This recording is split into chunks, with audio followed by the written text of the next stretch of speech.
자, 이제는 공부하는 시간입니다. 우리 교재 없으신 분들 손 드시면 빌려드리겠습니다. 예. 쓰시고 반납하셔 나갈 때 손 드신 분 계시면 제가 교재 드릴게요. 예. 우리 안내팀이 남은 교재가 많지 않아서 남은 거 다 가져오라고 했습니다. 손 드시면 제가 드리겠습니다. 지난번에 3과 하다 말아서 오늘은 3과 또 시간도 많이 지나서 복습하고 실습하고 오늘 그렇게 하려고 합니다. 12페이지. 자, 손 들어주시면 두세 번 같이 봐야 될 것 같습니다. 노트는 다른 곳에 하시고, 자, 같이 보죠. 그 파워포인트도 띄워주시고 12페이지 한 번 더 전에 했던 거 복습하고 오늘 실습하겠습니다. 말씀을 대할 때, 여러분 성경을 읽을 때, 설교를 들을 때, 예배 드릴 때, 아니 큐티를 할 때 항상 세 가지를 기억하라고 했습니다. 같이 한번 읽어보죠. 첫 번째 시작. 하나님은 정말 나에게 개인적으로 말씀하시는가? 두 번째, 나는 그 음성을 들을 수 있는가? 세 번째, 정말 그 말씀을 들었다면 나는 오늘 어찌해야 하는가? 항상 질문하세요. 이건 매번 말씀을 대할 때마다, 내가 말씀을 필 때마다 하나님이 지금 나에게 개인적으로 그 위대한 분이 나를 기억하시고 나에게 꼭 맞는, 내가 필요한, 내가 붙잡아야 할 말씀을 지금 하시는가? 두 번째, 나는 들을 수 있는가? 들을 수 있을까가 아니라 들을 수 있다. 그 믿음을 가져야 듣게 돼요. 그리고 들리기 시작해요. 들을 수 있다고 믿어야 들립니다. 그리고 찾을 수 있어요. 그리고 정말 들었다면, 그것이 하나님의 말씀이라면 그 말씀은 어떤 말씀인가? 나는 어떻게 해야 되는가? 라는 고민이 생겨요. 그렇게 매일 말씀과 부딪히고 충돌하고 깨지면서 내가 말씀으로 변화되는 거예요. 매일매일 부딪히셔야 돼요. 1년에 한 번, 어쩌다 한 번, 그게 아니라 매일매일 내가 깎이고 또 내 안에 새로움이 있고 변화가 있고 고민을 하고 또 때는 하나님의 음성이 잘 안 들릴 때가 있어요. 왜 안 들릴까? 왜 나는 못 찾는가? 고민하시면서 찾아가셔야 돼요. 하나님의 음성은 굉장히 다양합니다. 하나님이 다양하시기 때문에 굉장히 얼굴이 다양하시고 목소리가 다양하시고 표현하고 나타나는 우리를 접촉하는 이 방향이 전혀 다르세요. 익숙하지가 않아요. 낯설어요. 그래서 하나님의 음성이 아닌 것처럼 다가올 때도 많아요. 그러니까 묵상을 하셔야 돼요. 때로는 아닌 것 같은데 살짝 쓰셨는데 그게 굉장히 강한 여운이 남고 잔향이 나서 나를 새롭게 하는 말씀이 될 수도 있어요. 이게 영적으로 민감해야 그걸 잡을 수 있습니다. 처음엔 하나님의 음성으로 안 오는 것처럼 보일 수도 있어요. 음악으로 오기도 하고 그림으로 오기도 하고 색깔로 오기도 하고 어떤 이미지로 오기도 하고 말씀으로 오기도 하고 다른 사람을 통해서 오기도 하고 어떤 상황을 통해서 오기도 하고 굉장히 다양하게 와요. 그래서 그 말씀을 예민하게 바라보고 분별하고 하나님을 만나는 그런 노력을 하셔야 되죠. 그 안에서 우리가 말씀으로 자라게 됩니다. 이사의 말씀 같이 한번 볼까요? 첫 번째 시작. 위로하라. 두 번째 길을 내라. 선포하라. 이것도 외우세요. 따라하세요. 위로하라. 길을 내라. 선포하라. 순서가 중요합니다. 위로가 첫 번째예요. 말씀 전에 위로예요. 만나면 위로부터 하세요. 지적을 하지 마시고 야단치지 마시고 위로하세요. 수고했다. 힘들었겠다. 아팠겠다. 위로가 항상 먼저예요. 위로가 들어가야 마음이 열리고 길이 열리고 말씀이 들어가는 거예요. 공부해라. 그걸 누가 모르나요? 좋은 말이에요. 그러나 들어가지 않아요. 위로가 없으면 안 들어가요. 아는데 하기 싫어요. 내 마음을 만지지 않았기 때문에. 위로하라. 내 백성을 위로하라. 너희는 마음에 닿도록 말하라. 여러분의 언어가 마음에 닿는 그 사람의 상태를 바라보는 그 사람이 얼마나 힘든지를 터치하는, 위로하라. 위로자가 되시기를 축복합니다. 다 위로받고 싶은데 위로를 해주는 사람 없어요. 야단은 많이 쳐요. 지적은 많이 해요. 뭐뭐 해야 한다. 책임은 많이 줘요. 너무 열심히 사는데 우리들이 얼마나 1월달 열심히 살았어요. 몸부림치며 살았는데 잘했다 이런 말은 별로 없고, 더 해라. 왜 그거밖에 못했냐. 넌 더 달려가야 한다. 그런 말만 가득해요. 그런 말을 누가 하지 않아도 스스로 우리가 알거든요. 내가 잘 못한 거. 우리가 본능적으로 날마다 자기를 평가하며 살아요. 이 시대가 경쟁적이기 때문에 누가 뭐라 그러지 않아도 내가 못하는 건 나도 알아요. 그러니까 지적보다는 위로가 필요한데 위로는 많이 없어요. 있긴 있는데 겉보기 위로죠. 본론으로 도입하기 위한 형식적인 위로. 그게 아니라 내 백성을 위로하라. 너희는 그들의 마음에 닿도록 말해라. 그게 위로예요. 이 사람의 마음을 건드리는, 이 아픈 감정을 건드리는. 그러니까 감정의 언어를 성경의 많은 언어는 감정, 이 정서를 건드려요. 영혼을 건드린다고요. 그러니까 말씀이 우리를 새롭게 하는 거예요. 말씀을 들을 때 내 굳었던 이 아픈 마음이 만져지는 거예요. 하나님의 말씀 안에는 생각과 정서와 영혼을 건드리는 힘이 있어요. 여러분의 언어가 위로의 언어, 따뜻한 언어, 또 감싸주는 언어, 상처를 덮는 그런 언어가 되기를 축복합니다. 그 다음에 길이 열리는 거예요. 상처가 좀 아물고 어둠이 좀 거쳐야 길이 보이죠. 길이 보여야 가죠. 거기에 말씀을 담고 가면 말씀의 사람이 되는 것입니다. 이 성경 패러다임은 넘어가고 십자가도 설명했습니다. 십자가의 역설과 무수는 중요하기 때문에 우리 복습을 한번 하겠습니다. 전에 기록한 거 같이 보시고 같이 한번 읽어보겠습니다. 1번 시작. 낮추는 자가 높아진다. 영상으로 띄워주세요. 내용 한 번 더. 1번 시작. 낮추는 자가 높아진다. 무슨 초월? 자리를 초월한다. 지위를 초월하는 거예요. 십자가는 지위, 높고 낮은 거를 초월합니다. 두 번째 시작. 나중된 자가 먼저 되고 먼저 된 자 나중된다. 무슨 초월? 순서 초월. 세상은 순서와 질서와 나이와 학력과 순위를 좋아하지만 십자가는 순서가 역전돼요. 먼저 된 자가 나중될 수도 있고 나중된 자가 먼저 될 수 있죠. 세 번째 시작. 약할 때 강해진다. 무슨 초월? 능력 초월. 세상은 능력 위주, 탁월함 위주, 똑똑함 위주, 또 많은 것 위주이지만 십자가는 그렇지 않습니다. 약할 때, 힘을 뺄 때, 나를 죽일 때, 나를 비울 때, 그때 하나님의 힘이 생기는 거예요. 세상과 다르게 가는 거예요. 4번 시작. 비워야 채워진다. 무슨 초월? 필요 초월. 우리는 필요를 따라 살아요. 필요를 채우면서 살죠. 근데 성경은 비우라 그래요. 버리라 그래요. 포기하라 그래요. 5번 시작. 지는 것이 이기는 것이다. 우리는 경쟁하며 승리하며 이기는 거 좋죠. 근데 우리는 늘 실패에 찌들려 살아요. 이겨도 이긴 게 아니에요. 왜냐하면 더 잘하는 사람이 있어요. 맥시멈으로 잘해서 잘했는데 박수 받으면 한데 거기에 만족하지 않고 우리는 그 다음 단계를 봐요. 그리고 또 기가 죽어요.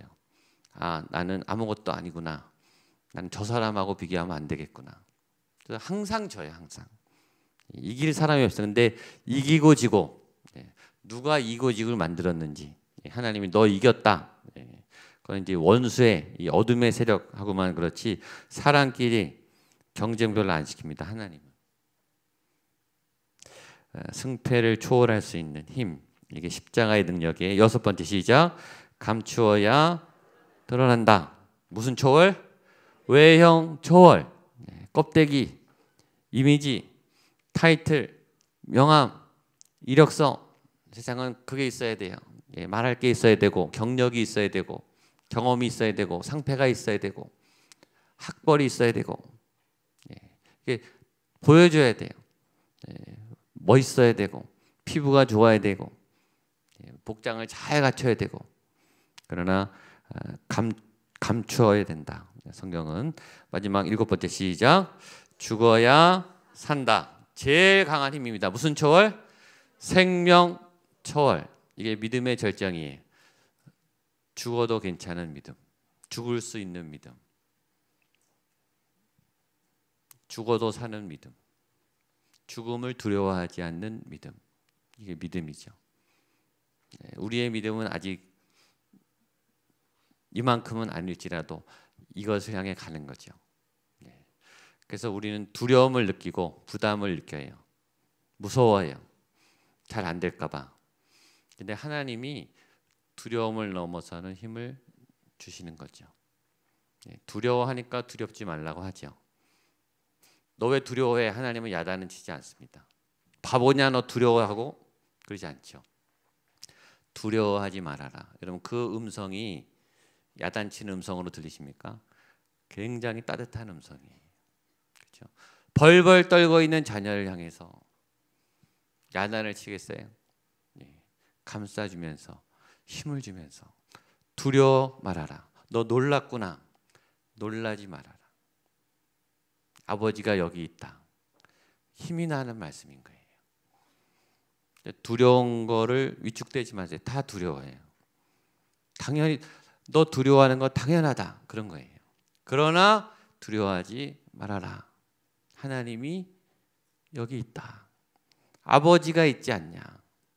내가 너를 도와주려고 왔다. 놀라지 말아라. 그리고 강하고 담대하라. 힘을 내라. 그 힘이 커지면 죽음을 넘어서는 거예요. 그러니까 막 선교사로 막 가는 거예요. 그게 막 결단해서 가는 게 아니라 이렇게 하다 보니까 이렇게 몇 번 가면은 선교사로 가는 거예요. 선교사로 가는 게 자연스러워요. 헌신하는 게 자연스러워요. 물론 어렵습니다. 쉽지 않아요. 그러나 그걸 이길 힘이 어느새 내가 자연스럽게 그 일을 하고 있는 자리도 하나님이 그냥 어느새 인도하시는 거예요. 내가 뭐가 되겠다 이게 아니라 내가 그냥 따라가다 보니까 그 일을 하고 있는 거예요. 그리고 열매가 있는 거고 나도 기쁘고 하나님도 기뻐하고 이 세상에 영향력이 생기고 그렇게 자연스러워지는 거예요. 그게 믿음이에요. 이 초대교회 사도들이 성령을 받으니까 전하지 않을 수가 없었어요. 너무 좋아서 알리고 싶었어요. 그래서 뛰쳐나간 거예요. 그러다 보니까 열방으로 막 나간 거예요. 교회가 생긴 거고 중세 세계사가 역사가 바뀌었죠. 자연스러운 거예요. 하나님이 임하시면 그런 일이 생기는 거예요. 생명이 임하면 그런 역사가 일어나는 거예요. 벽을 넘고 한계를 넘고 초월하게 되는 힘, 내 상황을 넘는 힘, 내 죄와 내 습관을 이기는 힘이 십자가의 능력이에요. 그런 은혜가 있게 되기를 축복합니다.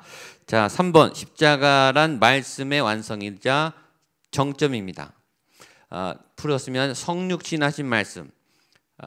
말씀은 보이지 않죠. 말은 안 보이는데 이게 보이는 말씀으로 온 거예요. 이게 예수님이죠. 걸어다니는 말씀. 모든 삶이, 행동이, 언어가, 눈빛이, 손짓이 다 말씀이에요. 그래서 말씀의 실체.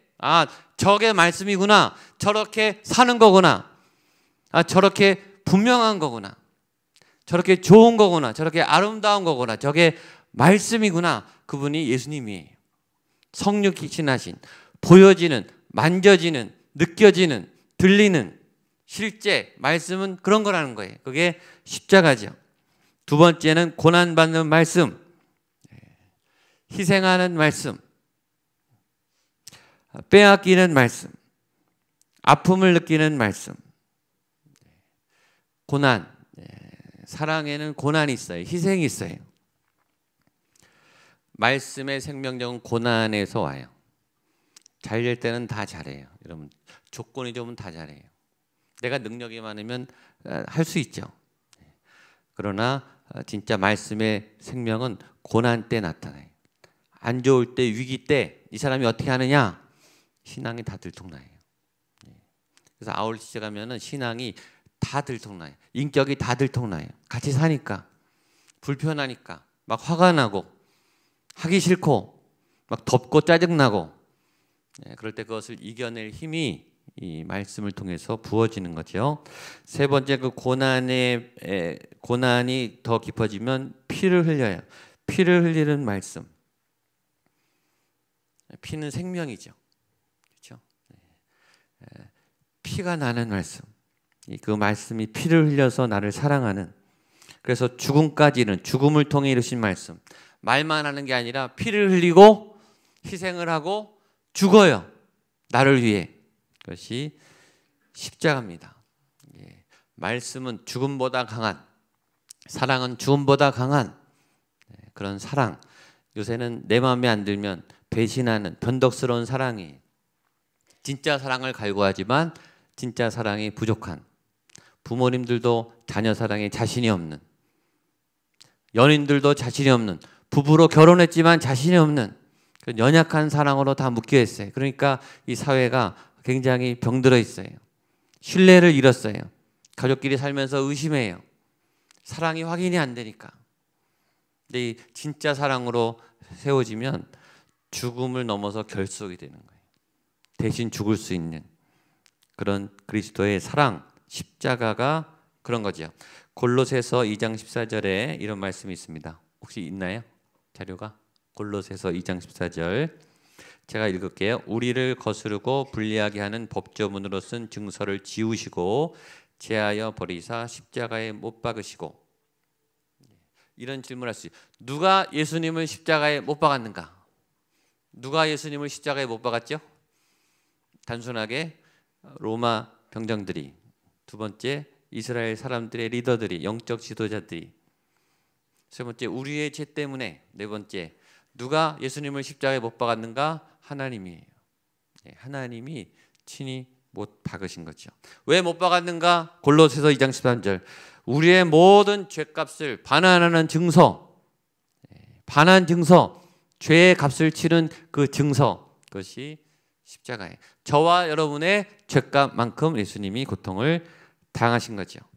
그 십자가를 넘어야 성령을 만나는 거예요. 십자가, 부활, 성령, 이게 공식이에요. 그렇죠? 십자가와 부활과 성령. 예수님이 그러셨듯이 저와 여러분도 맨 처음에 십자가를 넘어서 두 번째 부활하고 세 번째 성령을 받고 십자가를 통과해서 구원에 이르고 새 생명을 얻고 영원 생명을 확증하고 그 다음에 성령을 받아서 나가는 거예요. 출애굽을 해서, 그게 십자가예요. 출애굽, 애굽을 탈출해서 구원의 강, 홍해의 강을 건너서 광야에서 훈련해서 다시 세상으로 쳐들어가서 성령을 받고 세상을 구원하는 하나님의 사람으로 변화의 새 삶을 사는 하나님의 사람. 십자가를 넘어서고 부활 생명을 얻어 성령을 받아 하나님께 나아가고 세상으로 나아가는 여러분 되시기를 축복합니다. 자, 그래서 십자가 이후에 성령님하고 교제해야 돼요. 성령의 인도함을 받으셔야 되고 말씀 안에 있는 성령의 생명의 역사로 함께 이 말씀이 성령으로 덮여야 이게 조화롭죠. 말씀은 말씀이고 성령은 성령이고 율법만 강조하고 성경 공부만 강조하고 어떤 교회는 성령 사역만 강조하고 은사만 강조하고 이 말씀과 성령은 조화가 있어야 돼요. 균형이 잡혀야 되고 겸비해야 되고 같이 가는 거예요. 말씀이 성령이고 성령 안에 말씀이 있는 거죠. 이게 같이 가야 돼요. 말씀과 성령의 사람, 말씀이 있는데 성령이 임하는, 말씀과 함께 성령의 역사가 부어지는, 성령이 임할 때 말씀의 계시가 임하는, 하나님의 말씀이 하나님의 성령과 이게 동행하는 그런 믿음의 균형을 갖게 되기를 바랍니다. 자, 실습하겠습니다. 고린도전서 1장 17절로 25절 없으신 분들은 성경을 펴세요. 성경을 펴시면 됩니다. 자, 묵상을 같이 할 거예요. 고린도전서 1장 17절에서 25절. 큐티하는 법 전에 같이 했는데 같이 한번 순서대로 하겠습니다. 제일 먼저 찬양을 할 거예요. 찬양하는 내용이나 말씀을 읽기 전에 고린도전서 1장 17절로 25절 피시고 같이 한번 찬양하겠습니다. 찬양하라 내 영혼아, 찬양하라, 찬양하라 내 영혼아, 내 속에 내 속에 있는 다 찬양. 눈을 감으시고 예배하라 내 영혼아, 예배하라 내 영혼, 예배하라 내 영혼아, 예배하라 내 영혼. 내 속에 있는 모든 것들아, 내 속에 있는 것들아 다 예배하라. 기도하겠습니다. 하나님, 지금 말씀을 읽으려 합니다. 지금 이곳에 우리에게 계시하여 주시옵소서. 내 생각과 감정을 따라 혼돈스럽지 않도록 분별할 수 있도록, 또 말씀을 담을 수 있도록 우리의 영혼을 새롭게 하여 주시고, 또 말씀을 붙잡아 내 안에 생명의 말씀으로 삼을 수 있도록 주님 말씀을 열어 주시옵소서. 하늘의 문을 열어 주시옵소서. 지금 내가 그 말씀을 들을 수 있도록 주님 지금 동행하여 주시옵소서. 예수님의 이름으로 기도합니다. 자, 천천히 제가 한 절 여러분 한 절 나눠서 읽겠습니다. 지금 말씀을 읽을 때 하나님이 여러분에게 말씀을 통해서 터치하실 거예요. 감동을 주실 거예요. 그런 단어나 문장을 찾으세요. 17절, 그리스도께서 나를 보내심은 세례를 주게 하려 하심이 아니요 오직 복음을 전케 하려 하심이니 말의 지혜로 하지 아니함은 그리스도의 십자가가 헛되지 않게 하려 함이라. 멸망하는 자들에게는 미련한 것이요 구원을 얻는 우리에게는 기록된 바 내가 지혜 있는 자들의 지혜를 멸하고 총명한 자들의 총명을 폐하리라 하였으니,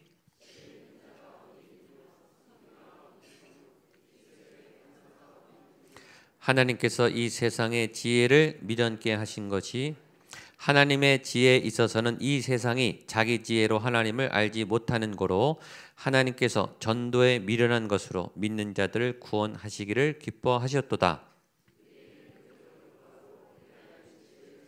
우리는 십자가에 못 박힌 그리스도를 전하니 유대인에게는 거리끼는 것이요 이방인에게는 미련한 것이로되 오직 부르심을 입은 자들에게는 유대인이나 헬라인이나 그리스도는 하나님의 능력이요 하나님의, 마지막 같이 읽겠습니다. 하나님의 미련한 것이 사람보다 지혜 있고 하나님의 약한 것이 사람보다 강하니라. 아멘. 자, 본문을 한번 두세 번 천천히 읽으면서 어디 말씀이 부딪히는지 한번 묵상하겠습니다.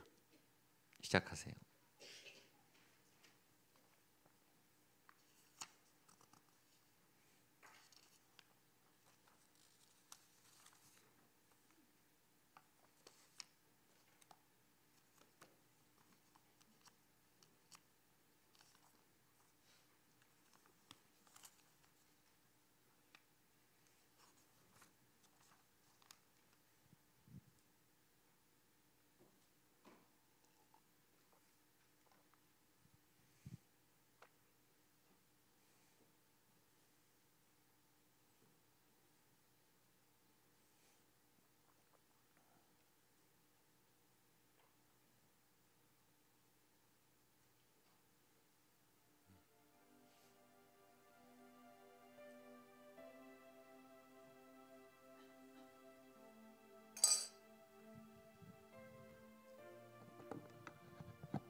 그 정도만 해보겠습니다.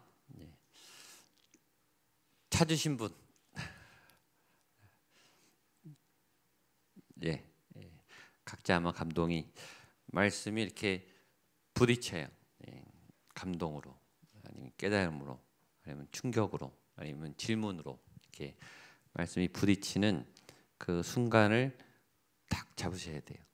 예. 저는 18절 십자가의 도가 멸망하는 자에게 미련한 것이요 구원 얻는 우리에게는 하나님의 능력이라. 십자가는 어떤 면에서 비참하고 바보 같고 어떤 면에서는 강력한 거예요. 죽겠다는데 어떡할 거예요? 죽음을 안 무서워하는데 어떻게 해요? 제일 센 거죠. 죽기를 각오한 사람이 제일 무서운 거예요. 죽어도 좋다 그런 사람 앞에 당할 게 없어요. 십자가는 그런 능력, 구원, 죽음을 통과하는 능력이죠. 그런 십자가의 도가 저에게 또 여러분에게 우리 교회에 우리를 붙잡고 우리를 인도하게 되기를 주님의 이름으로 축복합니다. 자, 일어나서 우리 찬양하고 우리 마무리하겠습니다. 우리 힘차게 구원받은 감격, 구원받은 은혜, 내 영이 주를 찬양합니다. 우리 같이 한번 찬양 힘차게 찬양하겠습니다.